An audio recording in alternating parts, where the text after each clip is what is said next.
எனக்கு ஜெனுயினாவே ஒரு டவுட் இருக்குது. அதை கேட்கறதுக்காக தான் நான் அந்த வீடியோ போஸ்ட் பண்ணுறேன். அதாவது நேற்று வந்து பவித்ராவோட தம்பி வந்திருக்கும்போது ஜாக்லின் அவங்கெல்லாம் வந்துட்டு நாமினேஷன் டிஸ்கஸ் பண்ணுறாங்கன்னு சொல்லிட்டு போயிருப்பாங்க.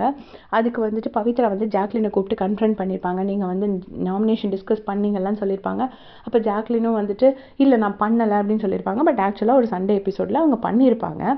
அதுக்கப்புறமா பவித்ரா வந்துட்டு அந்த ஷமந்தான்னு அவங்களோட ஃப்ரெண்டு வந்திருப்பாங்க. ஃப்ரெண்டு வந்திருக்கும் போதும் வந்து மஞ்சரியை கூப்பிட்டுட்டு சொல்லியிருப்பாங்க, நீங்கள் வந்து டெவில் டாஸ்கில் ஏஞ்சல்ஸ் வர்சஸ் டெவில்ஸ் டாஸ்கில் வந்து பவித்ராவை வந்து இப்படி கூப்பிட்டு முட்டையெல்லாம் உடச்சதுனால தான் பவித்ரா வெளியே தெரிஞ்சான்னு நீங்கள் சொன்னீங்க. பட் அவள் கேம் அவள் எப்போவோ ஸ்டார்ட் பண்ணிட்டா அப்படின்னு சொல்லிட்டு நான் அதை தான் பார்த்தேன் அப்படின்னு சொல்லிட்டு போயிருப்பாங்க.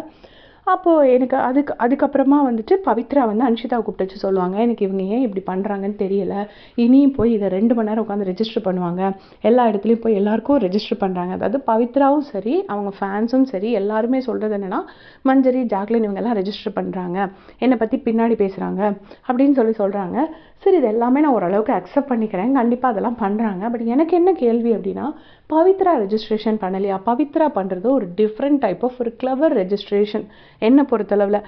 என்ன அப்படின்னு பார்த்தீங்கன்னா, ஐயோ எனக்கு இந்த வீடெல்லாம் ஒத்தே வராது, என்னால் இந்த வீட்டிலலாம் சர்வே பண்ணவே முடியாது, நான் அப்படி பாவமாக இருக்கேன், எனக்கு மட்டும் ஒன்றுமே தெரிய மாட்டேங்குது, என்னால் இவங்க கூடலாம் சர்வே பண்ணவே தெரியல, எனக்கு நடிக்கவே தெரியல அப்படின்னு சொல்லிட்டு அவங்களும் ஒரு டைப் ஆஃப் ரெஜிஸ்ட்ரேஷன் பண்ணுறாங்க.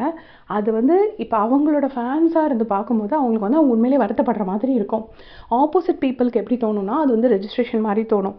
அதே மாதிரி தான் மஞ்சரி ஜாக்லின் பண்ணுறது இப்போ அவங்க ஃபேன்ஸுக்கு வந்து அவங்க நியாயத்தை பேசுகிற மாதிரி இருக்கும். ஆப்போசிட்லேருந்து பார்க்குற பவித்ராவோட ஃபேன்ஸுக்கு அவங்க ரெஜிஸ்ட்ரேஷன் பண்ணுற மாதிரி இருக்கும். இதுதான் நேச்சுரல். எல்லாருக்குமே வந்து தனக்கு பிடிச்சவங்க பண்ணும்போது அது வந்து நார்மல், அடுத்தவங்க பண்ணும்போது அது ரெஜிஸ்ட்ரேஷன் தோணும்.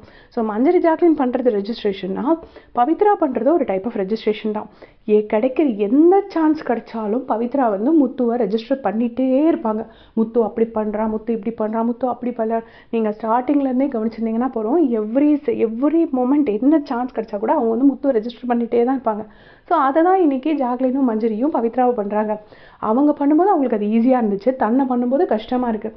எப்பயுமே நீங்கள் பாருங்கள், எந்த இடத்துலையும் நேத்தி கூட வந்து மஞ்சரியை வந்து நீ ஒரு வன்ம குடவுன் அப்படின்னு இருப்பாங்க. இப்போ இதே வார்த்தையை மஞ்சரி ரிவர்ஸில் சொல்லியிருந்தா இது ஒரு பெரிய இஷ்யூவாக ப்ளோ அப் ஆகிருக்கும். பவித்ரா பாவம், அவங்க ஒரு பியூர் சோல், அவங்கள போய் வன்ம குடவுன்னு சொல்லிட்டாங்கன்னு சொல்லியிருப்பாங்க. இதுக்கும் நீங்கள் டிஃபெண்ட் பண்ணலாம், மஞ்சரி உண்மையிலேயே வன்ம குடோனா அதனால தான் பவித்ரா சொன்னாங்க அப்படின்னு. சரி, உண்மையிலே வன்ம குடோனா இருந்தால் கூட அது பேர் ரெஜிஸ்டரிங் தானே, அது எதுக்கு சொல்கிறாங்க வெளியில் சொல்லி? அப்போ மற்றவங்களுக்கெல்லாம் வந்து இன்ஃப்ளூயன்ஸ் ஆக தானே செய்வாங்க. ஸோ உண்மையிலே வன்ம குடோன் தான் போல இருக்குது அப்படின்னு சொல்லிட்டு. ஸோ எனக்கு என்ன தெரியலன்னா, நான் என்ன சொல்கிறேன், இங்கே வந்து மஞ்சரியும் ஜாக்லினும் வந்து ப்ராப்பராக கேம் விளையாடுறாங்க அப்படி நான் சொல்ல வரல. அவங்க பண்ணுறது ஒரு டைப் ஆஃப் கேம்னா, பவித்ரா பண்ணுறது இன்னொரு டைப் ஆஃப் கேம் தான். அவங்க வந்து மேபி பவித்ரா ஒரு த்ரெட்டாக பார்த்துருக்கலாம், அதனால அவங்க பவித்ராவை பற்றி ரெஜிஸ்டர் பண்ணுறாங்க.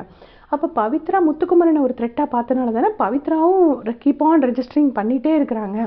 ஒன்று இப்போ எல்லாருமே இந்த கேப்டன்சி டாஸ்க்கை சொல்லுவாங்க, இந்த கேப்டன்சி டாஸ்க்குனே கிடையாது, இதுக்கு முன்னாடி இருந்தே ஸ்டார்டிங்கில் இருந்தே அவங்க கிடைக்கிற சான்ஸில் எல்லாத்துலேயுமே வந்து முத்துவை ரெஜிஸ்டர் பண்ணிட்டு தான் இருக்கிறாங்க. ஸோ அது என்னங்கிறத நமக்கு புரியல. உங்களுடைய கமெண்ட் சொல்லுங்கள்.